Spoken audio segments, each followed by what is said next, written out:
Welcome back to the Dividend Diplomats YouTube channel. You got your boys here, Lanny and Bert, the Dividend Diplomats. Today, we're going to talk about SCHD's 2024 dividend growth.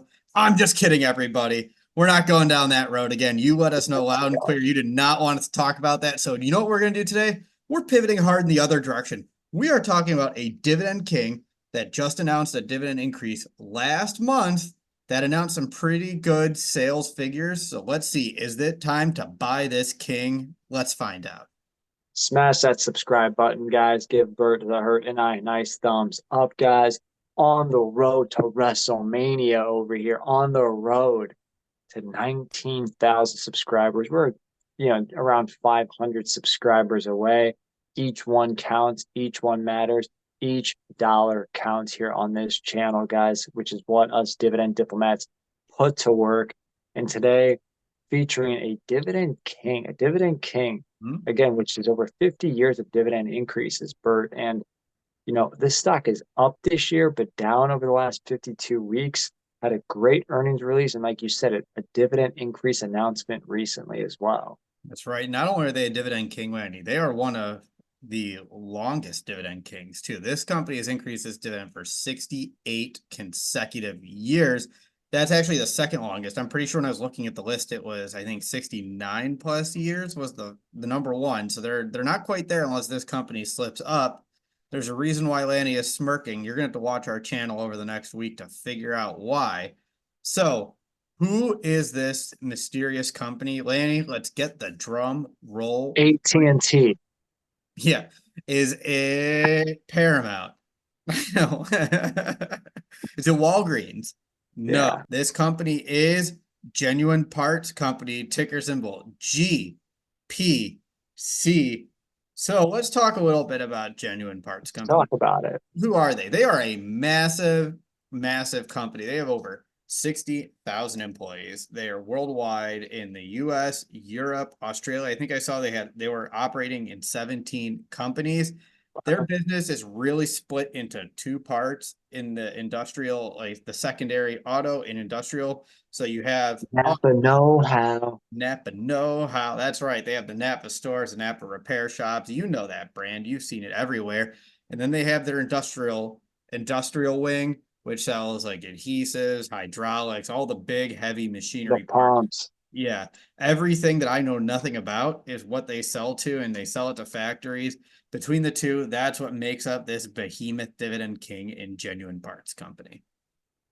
Yeah, and they have a pretty good outlook coming up on the upcoming year that we're in, guys. They're expecting some small to modest sales growth of 3 to 5%, guys. EPS, they're looking at closer to $10 in earnings per share, 970 to 980, almost $1 billion in free cash flow. Again, they announced a dividend increase recently of 5%. But Bert, man, their metrics from their earnings release is looking very nice. I mean, margin is looking real solid. That's the biggest thing that caught my eye was their 36.4% margin. Yeah, it was an improvement of 70 basis points. Their Q4 sales were 5.6 billion, up 1%. EBITDA's up 6%. Segment margins up 10% to 9.6%. Diluted EPS was $2.26. That was up 10%.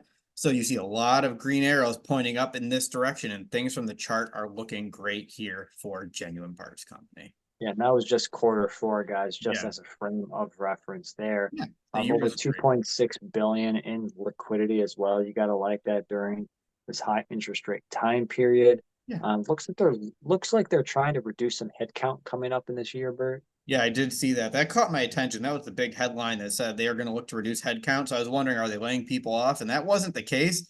They didn't announce what they're going to do instead, according to the article, was just do a voluntary retirement program. They're hoping to pick up a few $1 million, several million, tens of millions maybe from voluntary retirement. So it's probably going to be generous, but even with the headcount reduction, voluntary means you don't know exactly what you're going to get. So it's not like a mandated we're cutting 20% headcount. They're trying to cut costs, but also make sure they can live up to those service standards.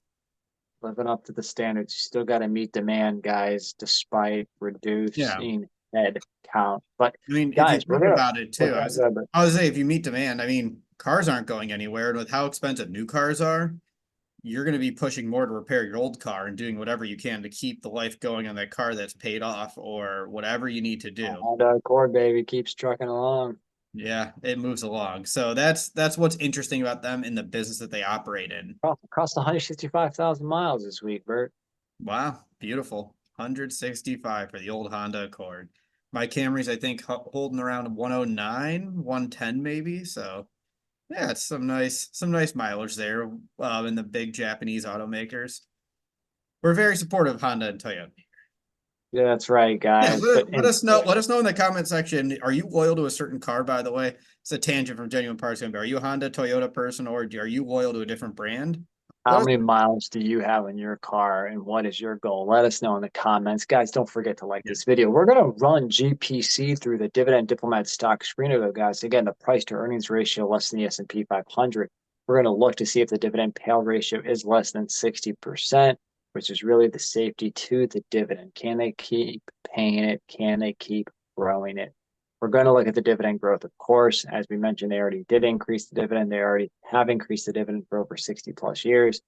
We'll look at the dividend yield last but not least. Bert, let's get into GPC.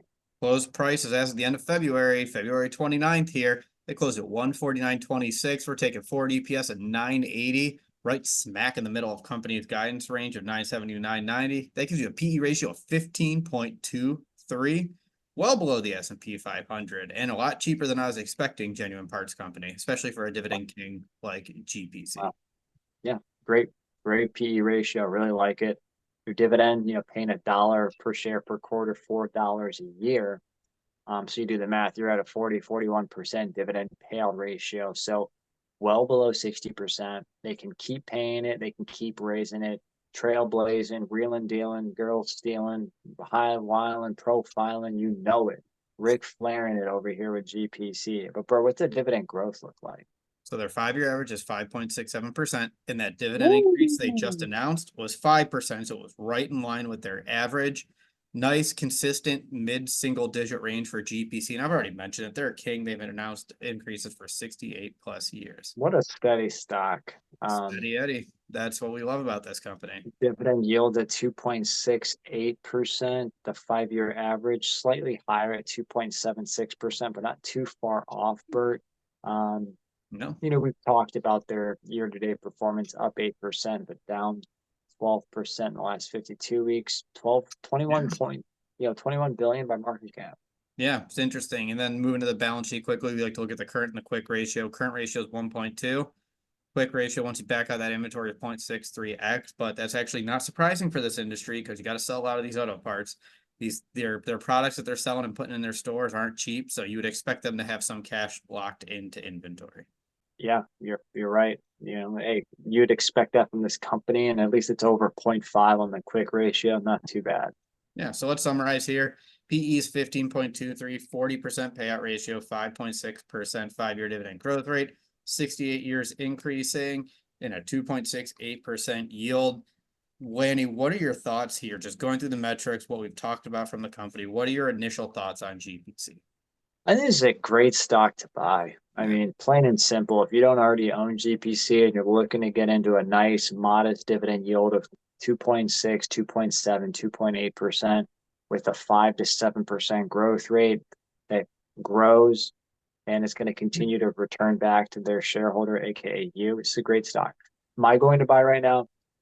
I'm trying to slim positions, not grow positions. I'll watch this stock though, Bert. So thanks for bringing it up personally. But I know you own 30 plus shares of this stock. Yeah, my wife, and it's in her portfolio. She owns, 32 shares, produces $128 of dividend income. We bought it years ago, so we're up, I think, over 100%. So it's always hard to buy more when you're up that much on a stock, but that's why you look at the metrics. They've been able to grow earnings, grow the stock price, grow the dividend. So the metrics aren't looking bad. I'm going to be watching it. I'm going to pull a stubborn Lanny. I think I'm actually at the position where I feel comfortable enough to say, like, I'll be patient and wait.